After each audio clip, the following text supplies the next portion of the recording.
Сайн байцгаана уу хүн үзэгчдээ. Өнөөдөр манай DeFacto нэвтрүүлгийн зочноор нэгдсэн үндэсний байгууллагын ерөнхий нарийн бичгийн даргын шадар туслах НҮБ-ын хөгжлийн хөтөлбөрийн Аз номхон далайн бүсийн захирал ноён Хаолянь Шу оролцож байна. Хаолянь Шу нэгдсэн үндэсний байгууллагын ерөнхий нарийн бичгийн даргын шадар туслах. Тэрээр нэгдсэн үндэсний байгууллагын хөгжлийн хөтөлбөрийн захирагчийн орлогч бөгөөд Аз номхон далайн бүсийн товчооны захирал юм. Нью-Йорк, Тимор-Лест, Пакистан, Казахстан зэрэг улсуудад тус томилогдсон нэгдсэн үндэсний байгууллагын хөгжлийн хөтөлбөрийн үйл ажиллагааг хариуцсан ажиллаж байжээ.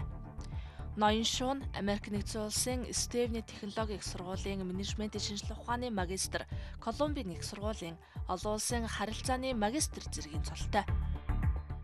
Good evening. Good to see you. Thank you very much for the invitation. Welcome to Mongolia. It's your second trip in 3 years, right? Yes, correct. Yeah. And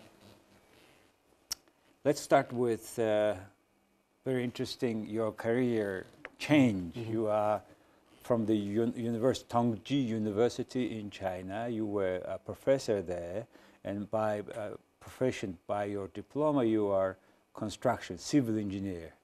And yet you are today already more than 20 years in the UN, and now today are responsible for the whole region of Asia from the UNDP. How happened? Why you changed so much? I think sometimes life takes unplanned turns. I think I was an assistant lecturer at Tongji University. I worked in civil engineering altogether for 7 years. But the engineering became sort of predictable to me as a career. I wanted to do something that's different, that I felt was bigger than just engineering. So I went to the US to study for international affairs and for management, and I did 6 internships during my studies. Wow. And I eventually landed on this job, and that took me more than 20 years, to 6 make. internships, quite Yes. remarkable. I used to study in the U.S. in Colorado, and I had Chinese friends who really worked very hard, and it's no surprise that you guys, after such a hard try, come into such an important position. Thank you. And you have been representing in UNDP as regional officer, country representative in many countries, Iran, Kazakhstan, Pakistan, and Kazakhstan twice. And you are very familiar with the local conditions where some countries need really particular UNDP support projects. And one of those countries is Mongolia. And UNDP is coordinator of UN, all actions here in the country, like you did in Kazakhstan. How do you find progress in Mongolia under these projects, in particular in the context of SDG? Mongolia, over the last 10-15 years, I would say have really achieved a lot, And in terms of the MDGs, Millennium Development Goals, Mongolia met most of the targets. And the biggest achievement, I think, is that 2 years ago, Mongolia, in terms of the Human Development Index, got into the rank of high human development country, which is at the same level as China in that sense. And so that really indicates the social and economic achievements that the country has made. And Mongolia has also contributed significantly to international affairs. We know that Mongolia has sent more than 8,500 peacekeepers to different UN missions, and there are still 900 of them serving currently in Africa. So, and in many other ways, Mongolia has really demonstrated its ability to make progress. Well, this MDG became SDG, Sustainable Development Goal, to end poverty within certain years.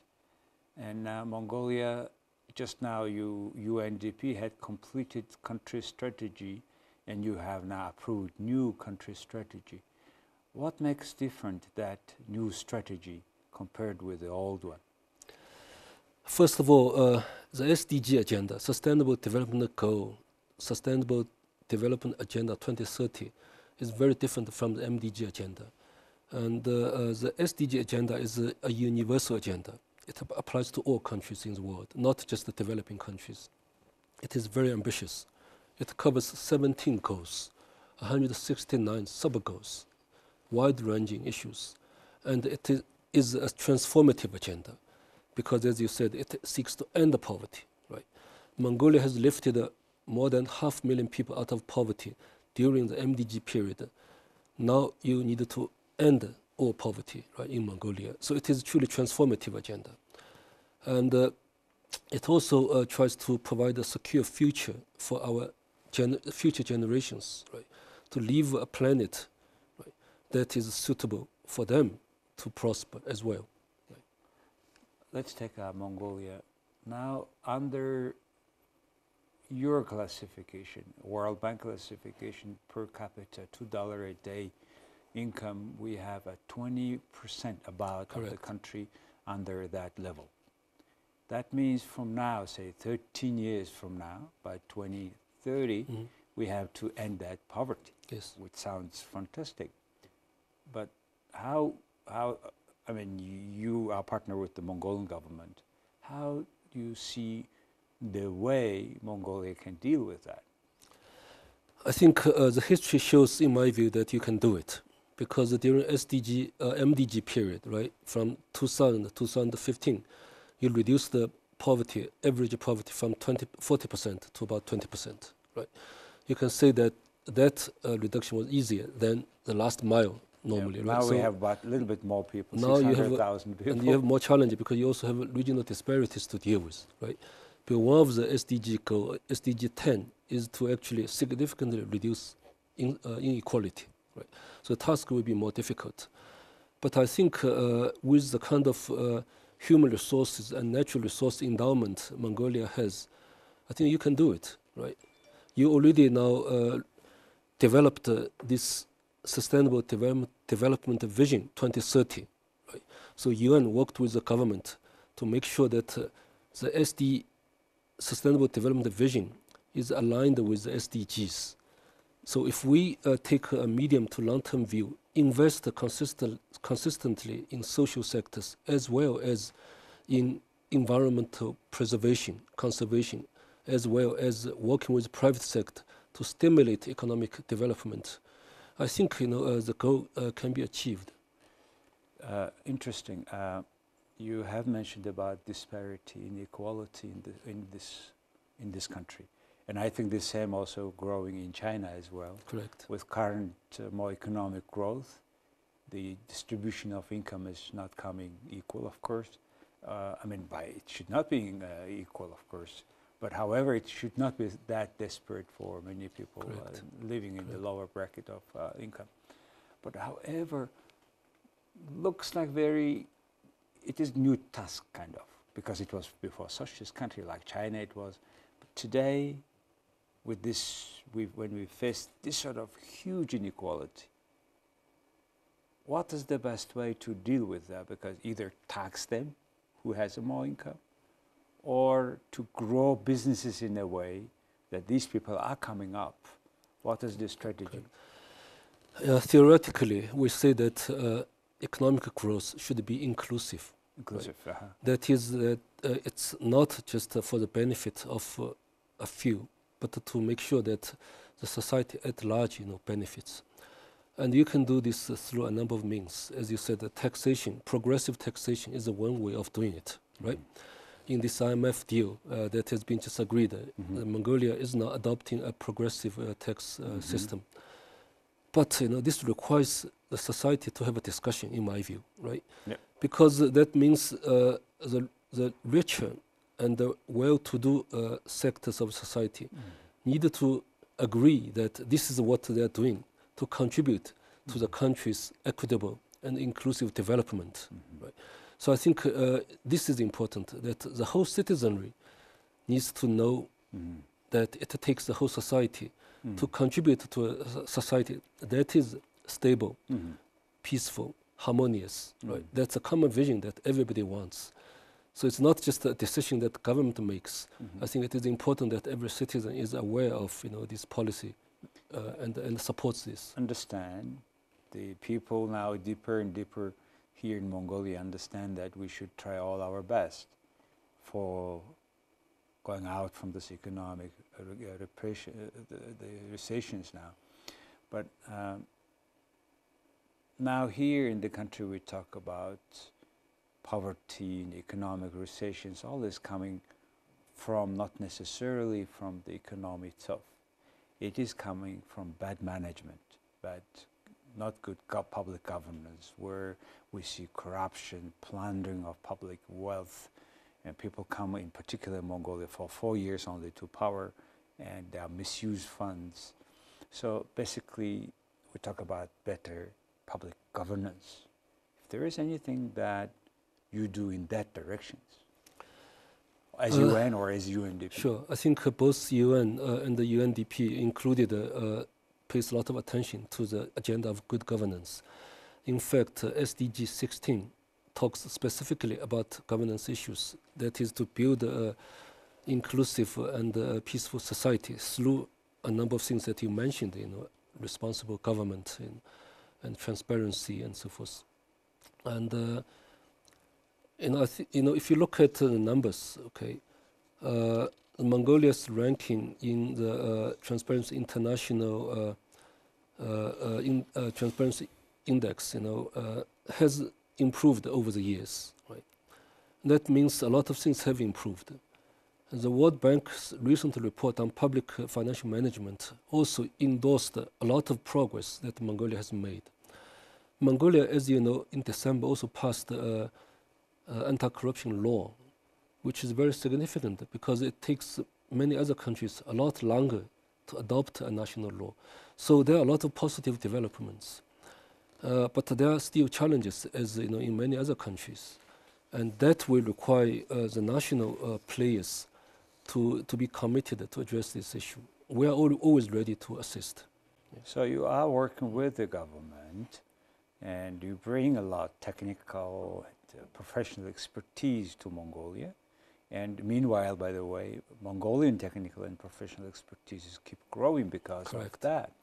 And that you can see a lot of people coming from UN system to other sectors in the working, and I see very delighted to see that.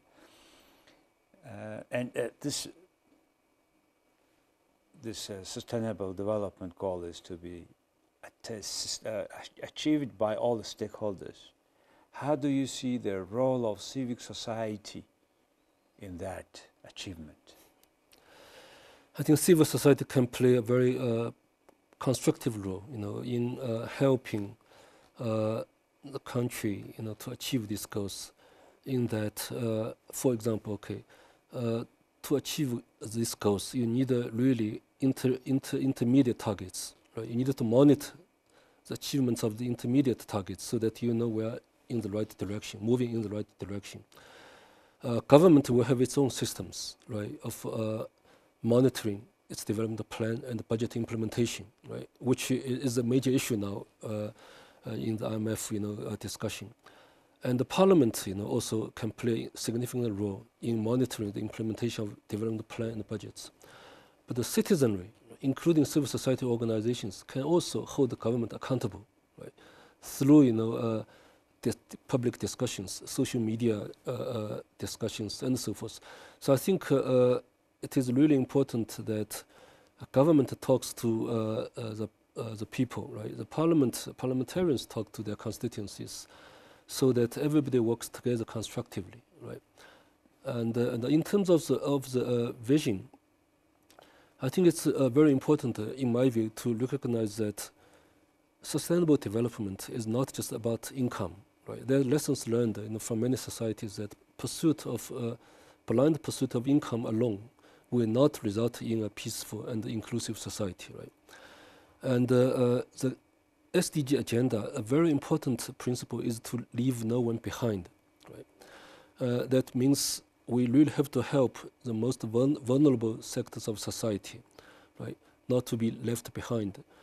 So that's why in the UN, we always emphasize the importance of investment in social sectors, that is health, education, social protection, right? because not everybody have the equal capacity, right, to compete. Right? So we needed to ensure that their children, the future generations, are not in a disadvantaged position because of lack of social expenditure. Right? So although the budgetary situation is tight, is difficult, let's not forget about the importance of social sector contribution to poverty reduction, because there are a lot of literature that shows that 30% of the poverty reduction actually are contributed from social sector investment, social protection measures. In that sense, how do you find the level of budget spending or investment in social sector in Mongolia compared to other countries? Yeah. I have not studied this in detail, I must say, but you can look at this from the percentage of budget, on health and education as a percentage of GDP. You can compare this to some other countries in the region and in the world, and so we can talk about this in more detail once I have studied these numbers. But a lot of experience have shown that even when the country's GDP per capita is not very high, consistent spending on social sectors actually helps the social development in the long run.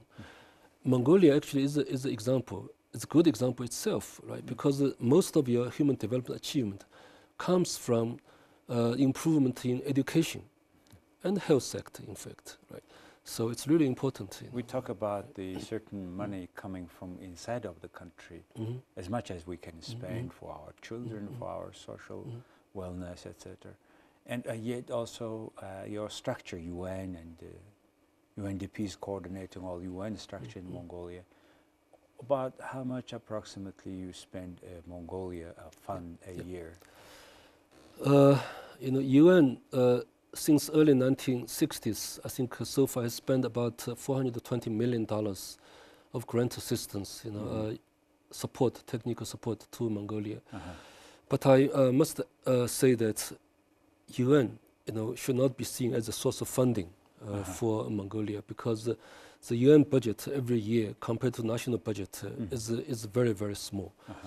I think the UN's value is the knowledge, the experience, comparative experience, and its impartial position, right, to advocate on important issues such as democracy, human rights, transparency. That I think is more important than the money. That's what we see in every work in the society. Right. And I think there are no social in particular sectors where UN had not helped in Mongolia, and we appreciate. And my point is, so government spending certain money, you as much as in particular with the knowledge, expertise coming. Now the issue is, how efficient are we here? Correct. And it's a monitoring of result. It's a result-based management, right? Totally agree. And that result kind of reporting about the result, how does it work, and is it the way, if there's any way that civic societies can be involved in that? Totally agree. I think that's why the role of Parliament, which is supposed to oversee the work of the government, right, and the citizens group, right, which have an inherent interest to see government, work implemented effectively. I think these groups have to really work together. And UNDP, for example, has been the most transparent aid organization in the world consecutively for 2 years, right? Because we do pay attention to transparency. So I think we can support Mongolian political actors and the citizen groups in this direction. We definitely can do it. We needed to make sure that the results are achieved, right, according to plan, according to schedule, according to budget. Right. My point is this becoming a more democratic society. Yes. Now more people are involved in decision making, or at least implementation of those decisions. So the more we go in that directions, we have shorter and shorter time for any government. They are to keep changing.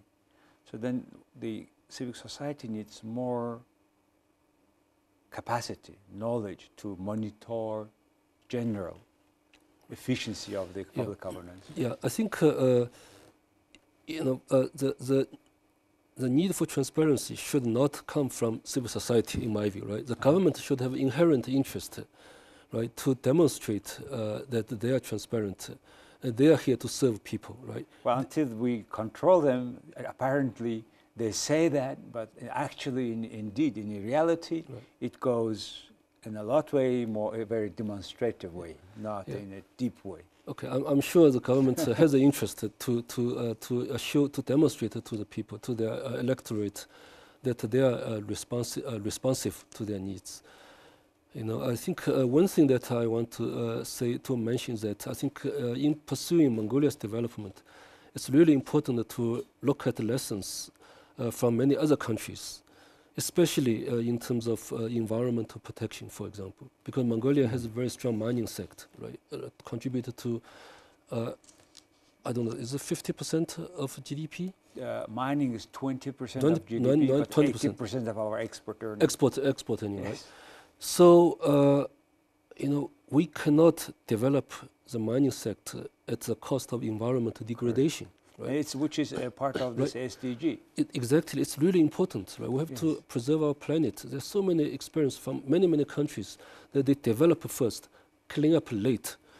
The cost of cleaning up later is much more expensive than if you... Mongolia, good demonstration. Absolutely. China, I'm from China, and China is unfortunately suffering now from air, land, and water pollutions that Mongolia should really avoid. As well. Right? There are a lot of issues in the climate change, adaptation. We should really spend time on these kind of issues more and more. You know. So in that regard, because I understand there are 3 pillars in this SDG. One is this poverty end, second is sustainability, the third is about environmental protection. Yep.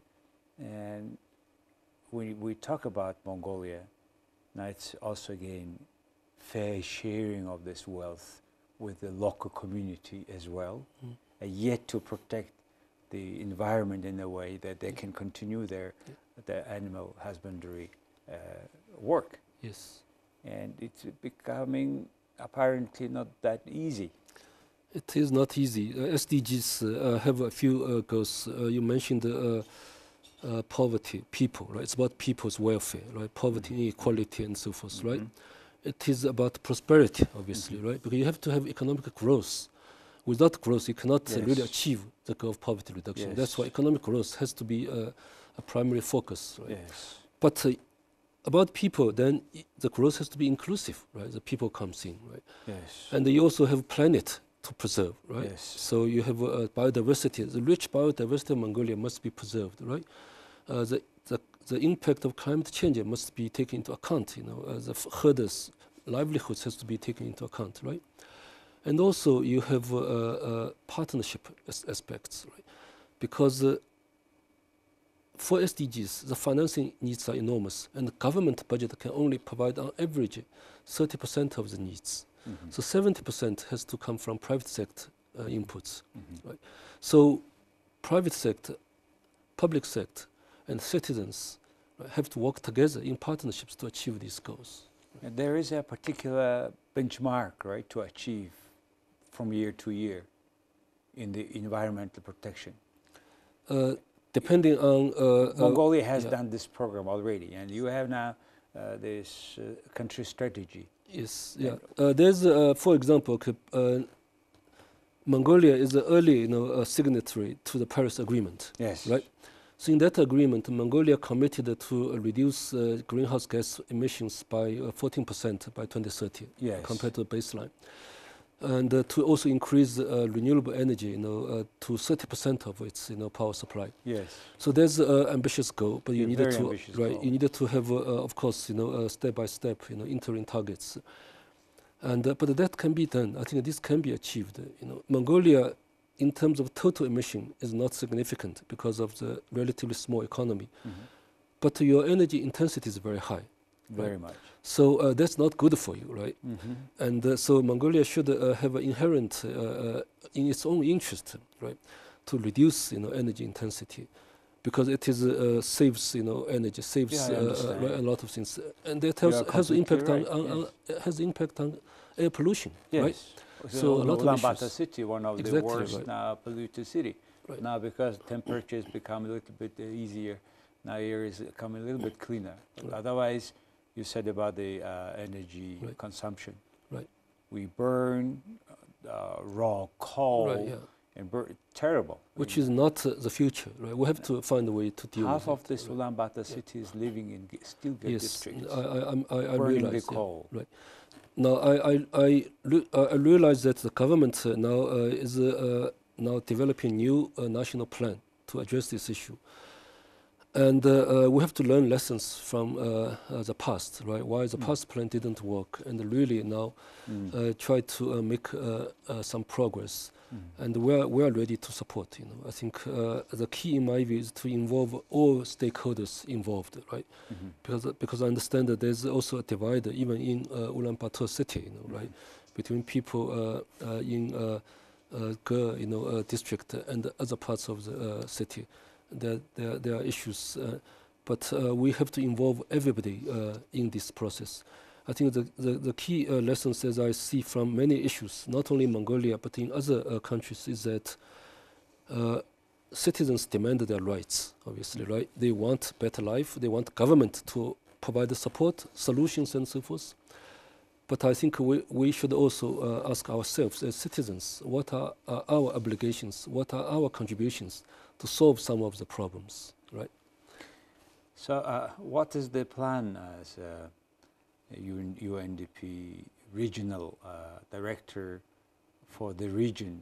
Do we have a particular aim for the region in that regard, SDG? Definitely. We made supporting our governments to implement SDGs our major task. And for doing that, we are taking a few measures. First, we are putting together a number of platforms, regional platforms, using our convening power, our impartiality, to put these platforms together. One for the governments, right, for them to meet together to share experience, right, and to learn from each other, okay. And also one for private sector, because as mentioned, the private sector contributes significantly to achievement of SDGs, right. Government cannot do it alone. And private sector also provides 90% of the jobs in Asia Pacific. Yes. So for private sector to meet together, to share experience. And then for civil society and for young people, right. And not only we build these platforms, we will interconnect them together. Government with young people, government with private business, business with young people, so that we create synergies. And in that sense, what kind of intergovernmental or inter-NGOs, inter-youth platforms, events, forums you foresee within another 5 years? We already started now. Last year, we organized our first government-to-government exchange, right? And called SDG Knowledge Exchange, right? And it was very effective. Governments wanted to have repeat of this. So this year, we're organizing this again, but focus more on specific issues. And we're also working with some regional groupings, for example, ASEAN, right? For SDG implementation. This year, we will focus on financing for development issues, right? And for young people, we are going to organize a launch event this year, focusing on youth leadership, but also job creation. Because for young people, I think the employment issue, right, a meaningful life and a life with a purpose, right, has become a major issue. So we want to focus on something concrete. Well, this sort of networking hopefully will have a lot of impact on Mongolia, in particular youth, and also hopefully on our government, so that we learn each other, because we share the land, you see. We put a borderline, but we cannot put a borderline on air, on water. Correct. So that's why it's many our issues are transboundary. Common world, Absolutely. One world. Yes. So we have a need to work inside of the country, in the region, in the world, and I think your job is perfectly there to take care of all this level, and I would like to congratulate you with your job, and thank you for visiting for visiting Mongolia. No, thank you very much. I think we always say that the national governments, the population of the countries are the drivers of their own development. We are there to support them. Thank you very much. Thank you. Thank you. Very nice meeting. Right. Хүн үзэгчтэй өнөөдөр манай DeFacto нэвтрүүлгийн зочноор Нэгдсэн үндэсний байгууллагын ерөнхий нарийн бичгийн даргын шадар туслах, Нэгдсэн үндэсний байгууллагын хөгжлийн хөтөлбөрийн Аз номхон далайн бүсийн захирал ноён Хаолянь Шу оролцлоо. Их баярлалаа.